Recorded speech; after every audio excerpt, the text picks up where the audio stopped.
बच्चों पर पानी भी छिड़काया, आपने कुछ नहीं कहा। इन बच्चों को आपने जेल में भी डाला, कुछ नहीं कहा। आप उसी वक्त कहते थे कि बाबू रे तुम लोग जाओ अब पढ़ो, ये रहा सिलेबस। अभी तो सिलेबस भी नहीं है। मैं टीचर हूं, 1994 से पढ़ा रहा हूं, और अभी तक what is the syllabus of BPSC regarding teachers, I don't know. I don't know छोड़ दीजिए कि तमाम शिक्षक नहीं जानने की सिलेबस क्या है। जब हम लोग शिक्षकों के नहीं जानने की सिलेबस क्या है, तो ये बेचारे सीटेड बीटेड पास करने वाले 4 साल पास करने के बाद लग जाता है कि चले भैया कुछ ना तो मास्टर हो जाएंगे, ब्याह हो जाएगा, परिवार चलने लगेगा। उन पर तो ये वज्रपात के समान है। उनके साथ इंसाफ कर दे माननीय मुख्यमंत्री जी, माननीय उप मुख्यमंत्री जी, माननीय शिक्षा मंत्री जी। उनके साथ इंसाफ अगर कर देते हैं तो निश्चित रूप से बीपीएससी के द्वारा लिया जा रहे वाले परीक्षा का हर कोई समर्थन करेगा। मैं भी समर्थन कर रहा हूं कि उससे अच्छे बच्चे आएंगे, अच्छे शिक्षक आएंगे, और बिहार और भारत की मुस्तकबिल सुधारने वाले बच्चे आएंगे। लेकिन इन 1 लाख बच्चों के करियर के साथ खिलवाड़ ना हो तो ज्यादा अच्छा है। जिस प्रकार से आपने बातें कही सिलेबस को लेकर, शिक्षक अभ्यर्थियों का भी कहना है कि अभ्यर्थी किसी परीक्षा से नहीं डरते हैं, लेकिन अब तक सिलेबस नहीं जारी हुआ है। और अभ्यर्थियों का कहना है कि कहीं ना कहीं शिक्षा मंत्री तो कह रहे हैं कि तैयारी कीजिए, लेकिन क्या तैयारी करें जब सिलेबस नहीं है, और इसी माध्यम से ये वैकेंसी को और एक्सटेंड करने की कोशिश की जा रही है। इसमें कहाँ तक? देखिए, ये तो बच्चों का एलिगेशन है शिक्षा मंत्री पर। शिक्षा मंत्री कह रहे हैं तैयारी कीजिए। सही बात है कि शिक्षा मंत्री को कह रहे तैयारी कीजिए। किस चीज की तैयारी करें भैया? हमको टीचर बनना है, तैयारी क्या करें? हिस्ट्री पढ़े, ज्योग्राफी पढ़े, पॉलिटी पढ़े, इकोनॉमी पढ़े, फिजिक्स पढ़े, केमिस्ट्री पढ़े, बायोलॉजी पढ़े, या रामचरितमानस पढ़े? किस चीज से क्वेश्चन पूछेगा आप सिलेबस दे दे और तब बोलते कि तैयारी करो। लड़कों को लगता है कि हमारे जो मैंने पढ़ा है 2 साल बाद पढ़ा है, 4 साल पहले भी पढ़ा है, तो लड़कों को मन में संतुष्टि होती। लेकिन अब तैयारी करो, किस चीज की तैयारी करो?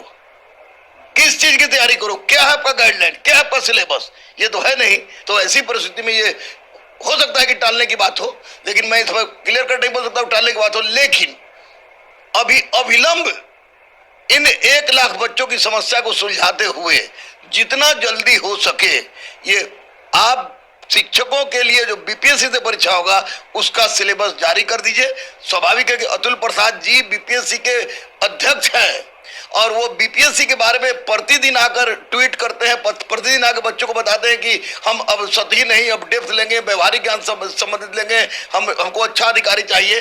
अरे अच्छा अधिकारी तो बनेगा कब? जब अच्छा शिक्षक होगा तब।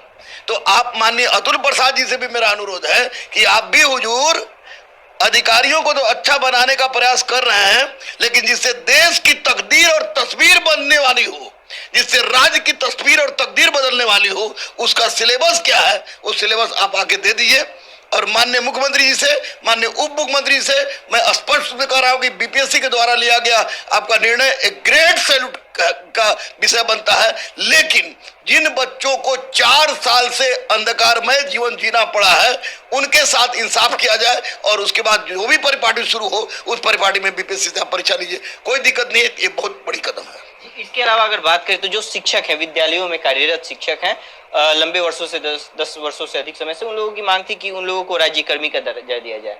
सरकारें हमेशा से घोषणा कर रही थी कि उन्हें जल्द राज्यकर्मी का दर्जा दिया जाएगा, लेकिन इस नई शिक्षा नियमावली के तहत इन शिक्षकों के साथ कहा गया है कि आपको बीपीएससी के थ्रू परीक्षा देनी होगी। बीपीएससी परीक्षा लेगा, आप क्वालिफाई करेंगे तो आप राज्यकर्मी कहे जाएंगे। इसके अलावा अगर आप क्वालिफाई नहीं करते हैं तो भी आप विद्यालय में शिक्षक के तौर पर पढ़ाते रहेंगे, लेकिन आप राज्यकर्मी नहीं होंगे। ऐसे में शिक्षकों का जो मानसिक स्थिति है वो क्या होगा, और सरकारी स्कूलों को लेकर के छवि क्या बनेगी जब एक बीपीएससी पास शिक्षक उसमें पढ़ा रहा है, एक बीपीएससी की परीक्षा में फेल शिक्षक उसी में पढ़ा रहा है?